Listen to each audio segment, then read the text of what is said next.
Alright, let's go ahead and open up the next one for grass, and this is going to be dynamic spring style. So go back to our grass spring inside of our default tile set.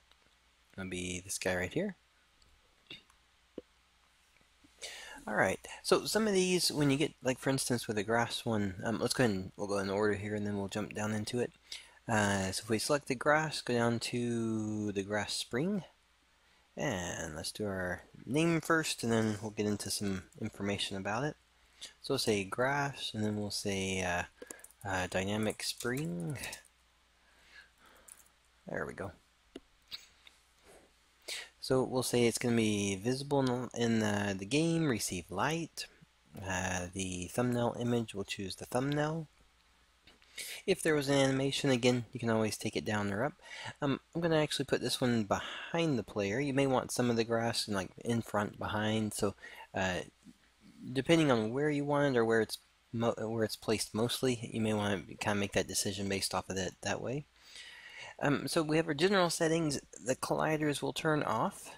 The one thing that we are going to hit on this one though is the UV offset repeat. If you have ones where like the very edge of your tile has the end of the image and there's nothing above, sometimes there'll be a little bit of a bleed or a carryover to the top. If there is, just click on the clamp, and clamp will make sure that it actually doesn't carry through that way. Alright, and you'll see it sometimes. If you do, then just be sure that you go to the clamp option and fix it up that way for it. Alright, and then we're just going to go down and for the tile animation, we'll just do the thumb. We're just going to place the thumbnail for the start and the idle. If there was an animation available, you could actually do it for all of those for the grass type and set them in place. Same thing for the tile audio.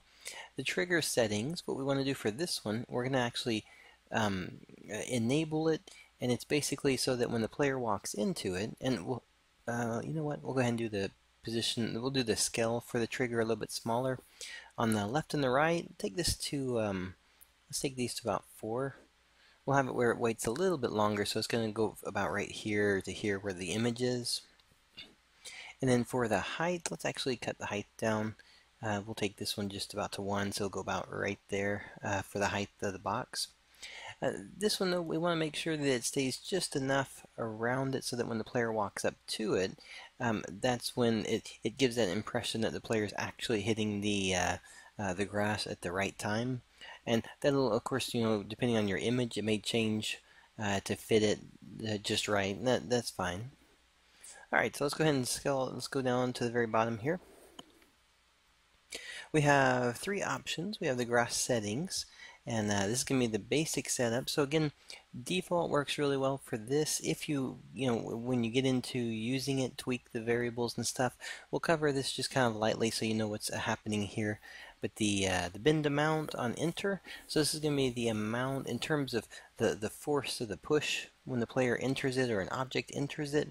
If you have really small, say you did like 1 or 2, it's going to be really like, you know, a couple of pixels over and back. The further out you go, the more it's going to go kind of bounce back and forth.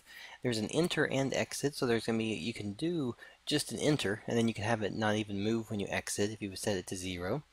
The spring constant, so this is going to be how much is bouncing back and forth. If you set this to a really high amount and the dampening to like 0, then it'll just kind of like shoot off the screen because it'll be bouncing so much. These two work together. So when you're doing a spring constant, for instance, like 15 to 7, it's almost a half value for it. If you go up to like 30, you might want to go to around 14 or 15 for the dampening on it. But it's going to be, the dampening is going to make sure that as it starts to spring, it's going to start to slow down, meaning it's going to be dampening into it. You have the apply extra force. This one, thing to consider on this one is that if your player is going to run and jump, and when he comes down from a jump or a fall, or an object that falls downward, it's basically so that when it hits, it's going to apply the same force that happens here, except it's going to apply it so that it feels like the player actually lands inside the area. Alright, and then the same thing, the spring direction, we have horizontal and vertical. So if you want these to go left and right or up and down. The grass edges. So there's four options here. Think of actually these like 1, 2, 3, and 4 right here. You have a top left, top right, bottom, and bottom left and right. That's literally saying the vertex point here and here and here and here. Each one moves. So these are moving based on our grass settings. Well, if you want to lock it, you can actually say lock it, or for instance, this one is enable. So I'm saying I want to enable the top left and enable the top right, which means these are going to actually move left and right. However, these are unchecked on the bottom, so these are going to be locked into place right here.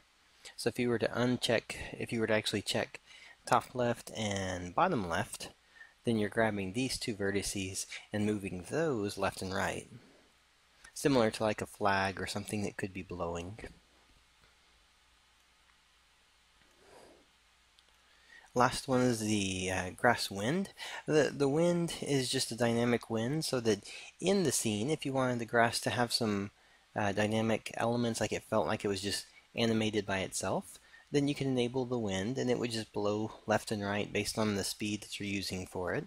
The wind force is the initial direction, whether the wind is blowing to the right or blowing to the left. All right, and then you have the wind speed, the offset, and the multiplier. So the multiplier, if you take this up higher, you're going to notice a more of an increase on how hard it's being pushed left and right. All right, and then the two variables here for speed and offset will just continue to change the variance of how much it's being pushed. A larger number between the min and max will give you a little bit more of a dynamic feel. It'll more of like a wave feel. You'll have a hard push and then a soft push kind of thing to it. Alright, so that's going to be the grass spring. That's actually all you have to put into it. And again, even if you leave it at the defaults, just as long as you have the trigger settings turned on, then you'll be able to see it in action and being able to use it.